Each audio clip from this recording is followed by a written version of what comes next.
Welcome to Land Academy. I'm Jack Butala. I'm Jill DeWit. We show you how to buy real estate for half of what it's worth. And sell it on the internet really fast. We are Jack and Jill, and this is the Jack and Jill Show 2. With over 15,000 completed transactions, we're the experts at acquiring property. Of all kinds, not just land. For half price and flipping them for way more. All right, let's get this show started. Welcome to our show today. In this episode, Jill and I talk about a land diaper change? Or is it consulting? What's the difference? A diaper change. I haven't used that term in a long time. First, before we get into it though, Jill, let's take a question posted by one of our members on the landacademy.com online community. It's free. Okay. John asked, as I'm preparing to send out my first offers to 3 different counties, nice, I noticed a couple of properties on LandWatch for just above what I would be asking for in my mailer. I'm going to conduct more research on these properties and see why they appear to be so cheap. Maybe it's just a wholesaler trying to get rid of some property. I don't know, but I was just curious if you've had success finding gems like this on eBay, LandWatch, etc., and reselling them for a nice profit. What do you think, Joe? Great question, and I think yes. Oh, yeah. Especially, there might be another wholesaler out there or somebody who knows who it is with property doing it wrong, and they might be dropping the price when instead they should be making their posting look really good. I've seen some that have been sitting for weeks on some of these places to sell, and they have no photos, no description, nothing to help the end user, see the property and understand how great it is and why it's worth that price and all that good stuff. So I could absolutely see scooping up something there. Jack, this is kind of how you started too. You could scoop up something in one of these areas, dress it up, make it look pretty, have rockin' photos, video, and make money off it. Yeah, exactly. This kind of thing is, when you get to our level, when you see a piece of property that's posted on, any of those places that you mentioned, eBay, LandWatch, or anywhere, bid4assets.com is a great place to buy property. Jill and I have had a lot of success there. When you see this kind of thing, and then this thought pops into your head, well, I just sold a bunch of property just like that for 3 times what they're asking. That's when you have some sales history experience, or you have some confidence about pricing. When you're brand new at this, it's a lot harder to do. When you see something like that, you got to get on the phone and find out what's going on. And hopefully the seller they're responding, or the seller is in a situation that you're looking for by sending out the mailers. Like, it's not so much about the real estate anymore. It's just the fact that they just want to get rid of it. Mm-hmm. So yeah, I think I love hunting down property. Jill and I bought a ton of property in Big Bear, California. If you've ever been there, it's amazing. At a tax auction on Bid for Assets a long time ago, and we killed it. Remember that? Mm-hmm. Bought those properties for $500 each and sold them for like $10,000 each. I bought them because I wanted them. Part of it. It was a good deal, but I'm like, hey, if anything doesn't work out, I want this. Exactly. So, but here's the downside. What you're doing now is you're going out and looking for property and getting sidetracked instead of what our whole system is based on. Send a bunch of offers out. The ones that come back, review them and buy them. You're not proactively doing anything except reviewing data. So this can be really time consuming, and you can get hung up and starting down the path of wasting a ton of time versus just sticking to the program. So you got to be careful. But people who are in the business, our colleagues, let's say, I get calls once in a while where somebody says, I've got a great acquisition. It's going to cost me $22,000. I'll sell you all this property for $25,000. I know you can double or triple your money on it, but I just need this $25,000 really fast because this acquisition came up and I have to do the deal.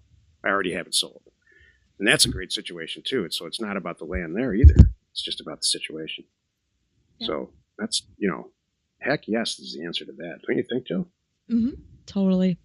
If you have a question or you want to be on the show, reach out to either one of us on landacademy.com. Jill, I did this title for you. This is the meat of the show. Yeah.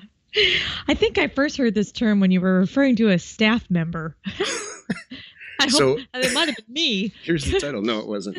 Okay. The title is it a diaper change or is it consulting? there's a fine line between the two. Like, in IT, I've heard an IT person a lot of years ago, like many, many, many years ago, say this, like talking to another IT colleague of his, and he said, "Yeah, I just had to go down to accounting and do a diaper change. The guy's mouse didn't work." And so, like it's a Right. diaper. It's like, geez, are you that helpless? Or do you really have some good questions about consulting? So I brought this up because the level of questions and the level of involvement that we have now at Land Academy is probably tenfold what it was over about a year ago. Oh. It's like a celebration more than anything else. Jill and I used to, I've literally shown somebody how to copy and paste once in Windows. That's a diaper change. Right. And then we get incredibly intelligent questions like the one that we just answered from our members now. It's a celebratory thing. Don't you think? Mm-hmm. Totally. Do you have any good examples of diaper change scenarios? Oh my gosh. Well, That's why I did this. Yeah, I 'Cause I know you know. have some great stories.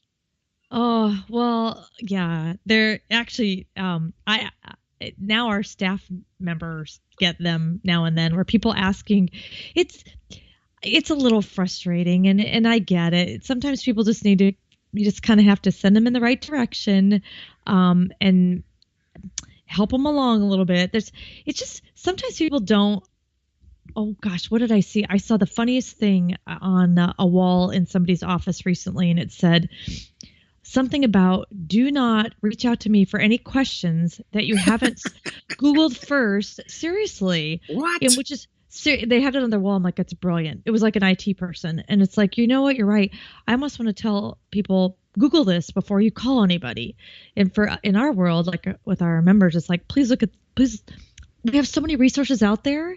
It's kind of a little bit of a laziness thing. That's what it is. They're like, oh, I'm going to ask so-and-so where my login is. Never mind. If I scroll through my email, it's probably there. Yeah, there it is, and so all these things are out there. It's just people just, and I don't want to, dump on any No.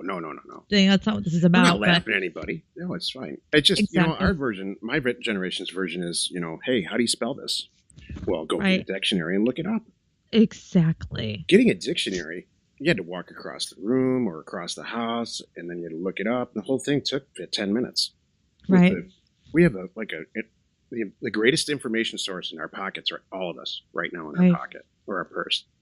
So no, I'm with you. There's really no. The difference between a diaper change and consulting to me is you've done a bunch of stuff, just like just like the question earlier in this show, and really almost all the questions we get now are the ones that make it to the show anyway. You've done a bunch of work, a bunch of research, and you have a pretty intelligent question, and you might be able to benefit or skip a step, let's say, by talking to somebody who's already been through it, which is us or other people in the group. Right. That is a great question. Exactly. I had a professor once in college, and he said, "There is such thing as a stupid question. Please don't ask stupid questions." This is true. You know what? That's really the point. It's 100% true. There are stupid questions, and stupid is you didn't do your homework first. Yep. Please spend You 5 didn't minutes. try. Exactly. Just try. See if you can find it, and then if it's really a problem, then call me. Happy to help. That's good. So what and the huge benefit from doing that is you start to form a habit. It's like, well, wait a minute. The last time I did this, I just had to go over here, and now I know where the answer is, and it's just faster. It's more efficient, and I think more rewarding. Mm-hmm. Like a few weeks ago on a show, maybe a month ago, and I still do this. I started to form this habit. Like right when I get up every single morning, I don't care what's going on. I do this 7 days a week. I try to conquer something small. And so it just sets the tone for the rest of the day. Like, no matter what it is, like, I don't know what the silly examples are. I don't know what a good example would be, but like something really, really, really small, like you repair something. Yeah. I was just thinking, like, this coffee pot always leaked, and then I figure out why, and it's little, but it's a little accomplishment. You're like, now I never have to deal with that again. Perfect example. Or like, let's say the coffee filters don't, they're not. I'm famous for buying the wrong size coffee filter and expecting it to work. So maybe I actually look it up on the internet with the make of the coffee machine and say, you know what, this is not the right thing. Put it on the grocery list. As silly as that. It's just like, you know what, I solved that thing now. Let's go on and get to bigger stuff today. Right. Not to get philosophical here, but no, I'm serious. About coffee. No, not about coffee, but I'm just thinking about the big picture here. You as a person, you're going to get better and smarter and everything by learning to find out answers and do things on your own. And you're going to remember it. If someone's always there holding your hand and handing you every little thing, you're never going to learn how to do things for yourself. Yeah. And you want to get better and you want to grow. I mean, and you want to, the first few times that you go, what's a warranty deed? What's a special warranty deed? You look it up yourself a few times instead of asking someone every time, which one should I use in this situation? You'll never learn. But if you learn, okay, I use a quick claim for this, a warranty deed for this, a special warranty deed for this, a grant deed for this, a trust deed for this, you learn it yourself. Now you got it. You're bettering yourself. And that's what everybody should be doing, I think. Yep. Moving forward.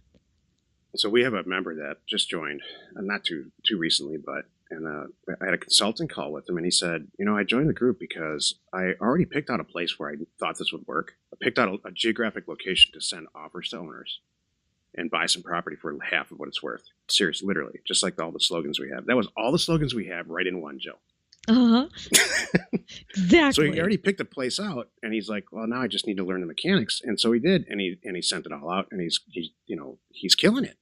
The offers are coming. That's what the consulting call was about. He's like, what do I do? I didn't put a website. I know you tell us to do that. So it worked out.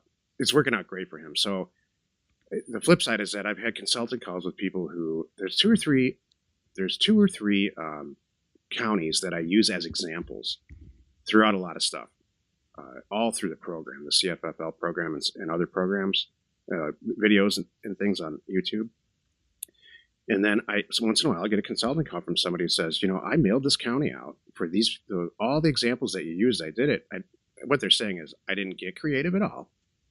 I just did it by the book, A to B to C to D, like it's a coloring book, and didn't get the response that I want.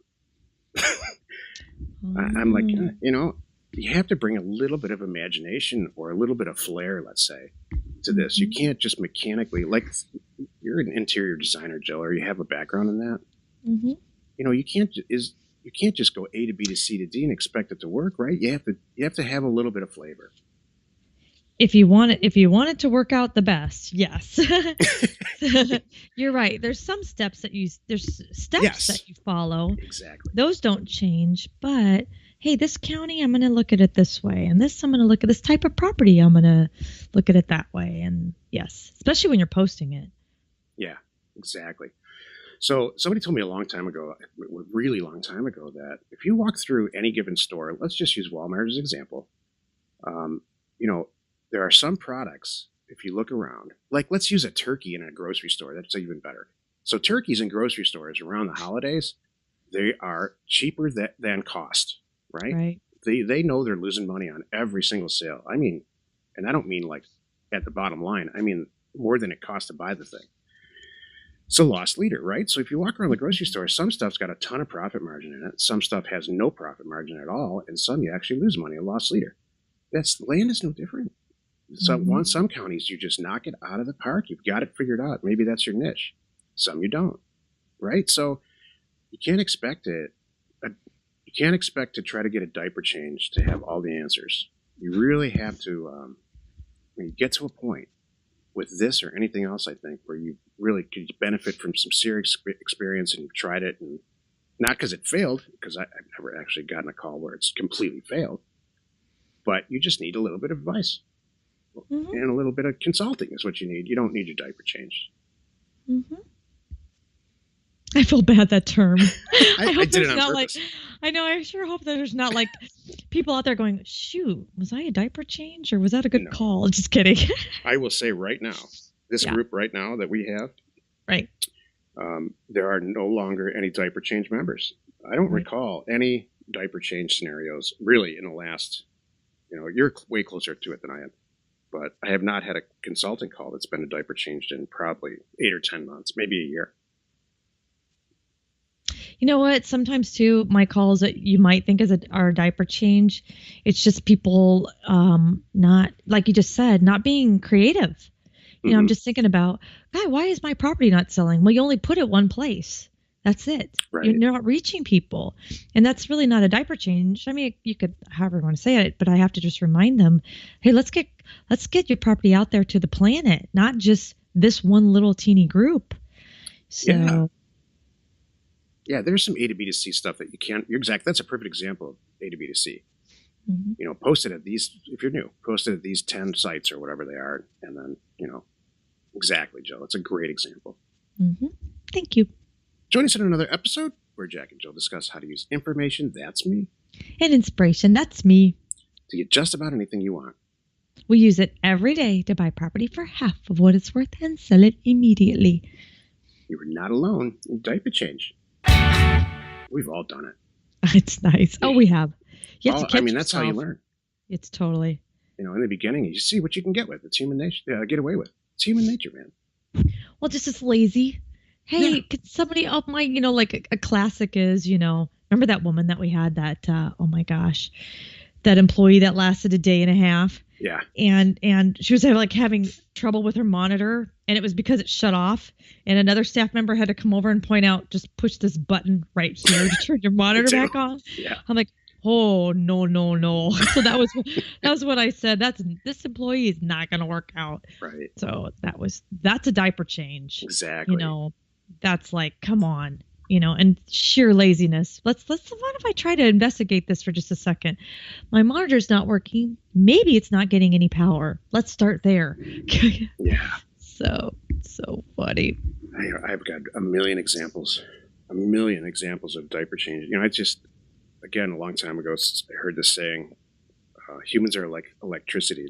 They take the easiest path, and we're all guilty of that. There's a lot of stuff in my life. I try to take the easiest path, like shopping for food or any of that, any domestic stuff. I am cutting corners and taking the easiest path. But when something's important to you, and this stuff is super important to me, specifically the software piece of it and the data piece of it, I revel in it.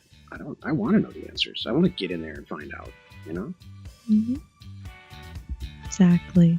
Information and inspiration to buy undervalued property.